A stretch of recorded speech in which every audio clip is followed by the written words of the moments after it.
What's going on, my people? Super Bowl Sunday. But before the game, we're going to add a really nice Acerbis skid plate to our YZ250. It is very easy to install. Especially if you are worried about any damage underneath the crankcase, or if you ride in rocking conditions, or do a lot of enduro riding maybe, or anywhere that you're the least bit concerned about rocks and debris, any kind of hard debris affecting the undercarriage of your bike. A skid plate is a handy item to have. This thing, very simple. It only comes with a handful of pieces. The main skid plate itself, this little collar right there, this little iron that'll support it under the frame, this little nut here, and this stupid bolt. And all you need is a 5mm Allen tool, and maybe some blue Loctite. I'm going to put blue Loctite on the bolt here, just to be on the safe side, Anyway, let's look under the bike and we'll see how easy this is to install. All right, looking under the bike here. Now, one other note. Your carburetor hoses back here will kind of be in the way if you put them where you would normally put them. Which some people put them out from under here or from underneath here, or even in between the pivot, of your suspension, right behind the frame there. And if you put your vent hoses there, they will get pinched and blocked off by this guy here once you install it. You see how it's going to look right there. So what I'm doing, I'm bringing them off to the side here and just going to do a little loose zip tying to a part of the frame. That way they should stay put there. You may want them to be able to move just a little bit, but yeah, I'm bringing them off to the side here right behind the right foot peg. In fact, why don't we take a look at it right here. You see, right there. That'll just help them stay out of the way and they won't get pinched. So that's always a good idea as far as your vent hoses for your carburetor. Make sure they're not going to get pinched off or sandwiched by any moving parts. So that's what I'm putting mine. All right, now as far as installation, very, very simple. This guy here will go behind the frame, and the protruding part will stick out because that's what the skid plate is going to bolt to. If you see that right there, like so. Okay, so this will rest right around the exhaust pipe mount right there. So it'll be right near there. But you can just set it in there for now. And then this nut right here. All right, underneath the bike now. So you're going to need to fish the little bracket back behind it there. Use your wrench to turn this. It's kind of difficult to reach.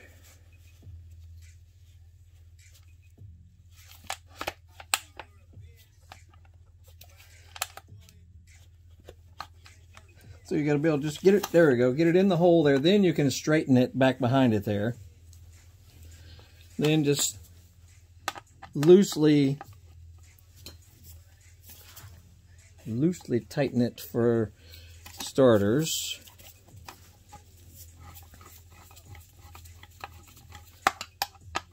This is why I like to use T-handles, because they're just quicker, easier, especially if you're only one-handed. If you can only turn one hand, if you try to do that with a ratchet, yeah, you can do it, but this is much quicker. So I usually try to use T-handles more often than not. And then we make sure it looks straight back there.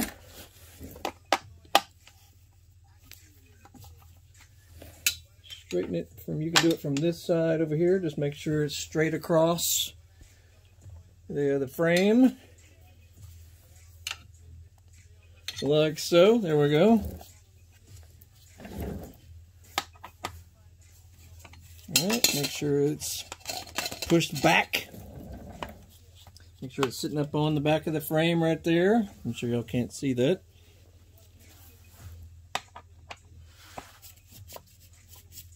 Snug her down. I mean, I'm sure it doesn't need to be 1,000,000 foot-pounds. So we're just going to make it snug.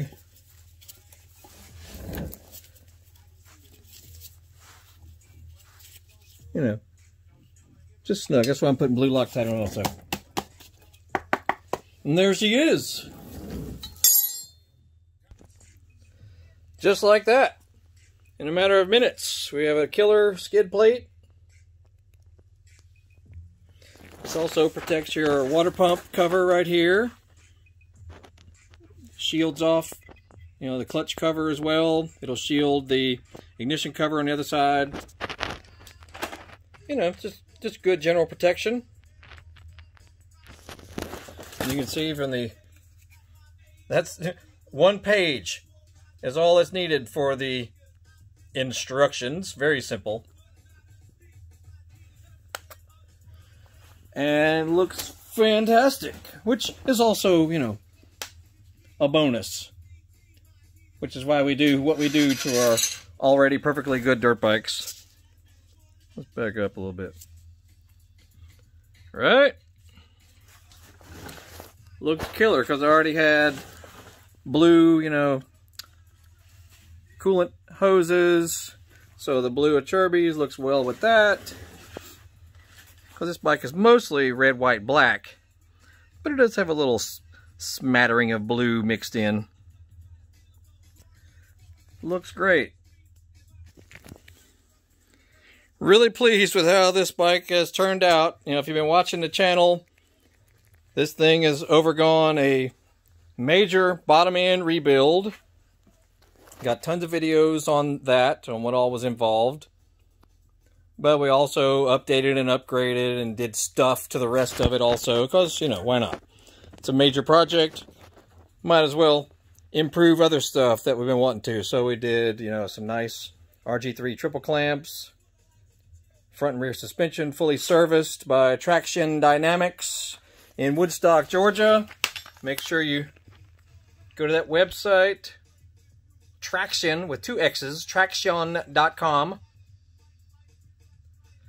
Woodstock, Georgia they are in. You can ship them your components and they will do what's needed and send them back to you. Make sure you tell them Dave Harris sent you from Horsepower House. They'll know who that is. We're trying to help them out, get them more business, but they have a fantastic facility in Woodstock, which is, you know, 40 minutes or so north of Atlanta. And so yeah, make sure you tell them we sent you. That way they know how you found out about them. But yeah, looking killer, man. Looking killer. I believe it is finished. All I need to go get some fuel. I run, you know, unleaded. I run leaded gas in this bike. I always do anyway in the motocross bikes. Leaded fuel, you know, it burns cooler than unleaded. You know, I've got pretty considerable compression in this thing. You know, I think around 218 PSI, which is a bit higher than stock, so I'll have to bump up the octane a little bit. Sometimes mix VP C12 with regular gas just to get that consistency and proper octane, that sort of thing. Where, you know, what you buy at the gas station is not usually very consistent fuel. I mean, it's okay. And, you know, you can find tons of debate on that, but that's the issue. When you buy fuel at a gas station, it's not consistent, especially for an engine like this. I mean, it does fine, quote unquote fine, but if you have a top-notch bike with top-notch work done to it and top-notch components and aftermarket components and add-ons and whatnot to put regular old lame gas in it. Now we're not talking about octane only. We're talking about the quality of the fuel. What you buy at most gas stations is just okay. If that makes sense. We'll get into that at another time, but yeah, I recommend you get good quality fuel for any of your power sport vehicles, especially if you've had them modified and improved and whatnot. She is looking good. I know you guys have already seen this many times, but it's a freaking good looking bike. You know, that's all I gotta say. It is a looker. A lot of Acerbis parts on it there. The front disc guard, the skid plate. I like this. Look at the rear chain guide there. That is really nice. I like that a lot. We run usually Acerbis chain sliders also. They just make good quality parts that are easy to get. Also, look at the frame guards right there. Also the same. You know, they're good quality stuff. I run some grip tape, you know, around the airbox right there. Just did new foot pegs and foot peg mounts and hardware. Looking sweet. Just showing you stuff, you know, if you guys are curious about things to put on your bike, giving you a good look at some stuff here so you can, yeah, you might want to do certain things like this to your own bike. No, it doesn't make it any better. It doesn't make you a better rider. Only riding time and training and practice make you a better rider. But sometimes you want to trick your stuff out because, you know, you like cool things. Pro Circuit, titanium, Kevlar, and carbon fiber silencer. Completely ridiculous, I know. But so awesome. Same with the Works pipe on the front there. What else? The V-Force 3. Reed system. Carburetor completely gone through, cleaned. But yeah, full engine rebuild basically on this bad boy. I do Works connection, springs, because most bikes, I mean, if you weigh between 150 and 170 pounds, most fork springs, shock springs are okay for for most people. But if you're heavier than that or lighter than that even, you should get the specific springs for your weight and your riding style. That'll help the suspension work better for you. Those are these are OEM wheels, but I had to swap over my rear hub because Yamaha did not offer black rims on the earlier model two-strokes. Not at least when I got this bike. So I actually built that wheel, swapping out my same style hub to the new style wheel. See how the hardware looks on the foot pegs? You know, this stuff just starts to get brown and nasty looking. And that's, I'm a picky son of a gun. Ask my wife. You go rebuilding and improving the entire bike, and all of a sudden you got one nasty looking thing, or a crappy looking Kickstarter, or a crappy foot, brake pedal, or whatever. You just got one thing that sticks out like mad, and you're just going, ugh, I can't have that. So it's a sickness. Call it what you will. Total sickness.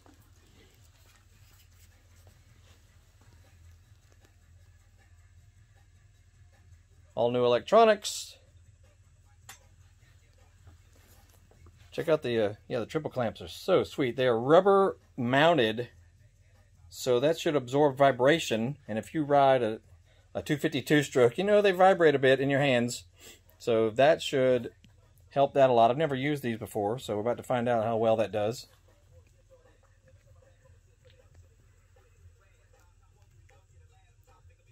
Pro taper fat bars, bar pad, your Pro Circuit vent tube out of your gas cap.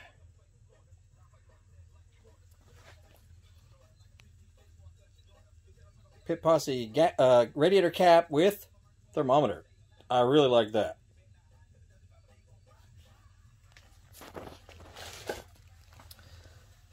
Upgraded radiators.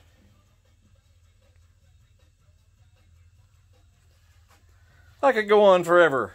Oversized brake rotor. Got the 270 braking brand brake rotor with, you know, it has to have that mount because your regular caliper will not work unless you put a oversized mount to go with it. Goodridge brake line, front and rear. All this is Goodridge.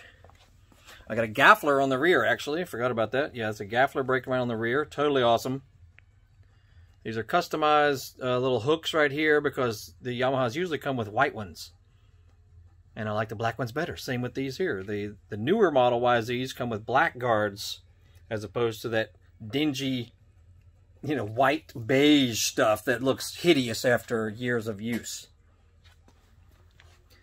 Fresh brakes, fresh brake pin cleaning, brake bleed. You know, it's like, this thing should be like new now. It better be. That's all I gotta say. It better be like new. From what we've gone through making this bike what it is, oh my goodness. It better be the most amazing thing known to man is what that's what I have to say about it. Oh my God. Because stuff takes time, you know, it takes time to do this work, and if you have a life and a regular job and all that, it takes time. And if you have a woman in your life too. If you want to keep your woman, you can't be down in the garage every spare moment you have with her sitting up there doing nothing. I'm just saying. You'll find out how that works out. If you have a woman in your life and you spend all of your time in the garage. Yeah, that won't last long. Anyway.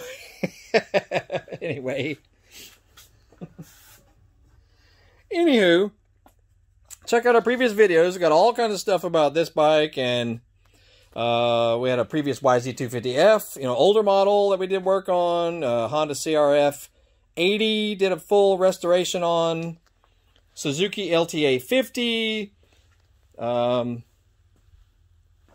Polaris Predator 50. Polaris Trailblazer 252 stroke. You know, all kinds of just really involved projects. So look through our channel and just type in any of those, and you'll find all kinds of stuff. We try to pass along info that may help you guys, because help is needed when working on these bikes. We know it all too well. Anywho, that's it. Biker Dave here, Super Mole Sunday.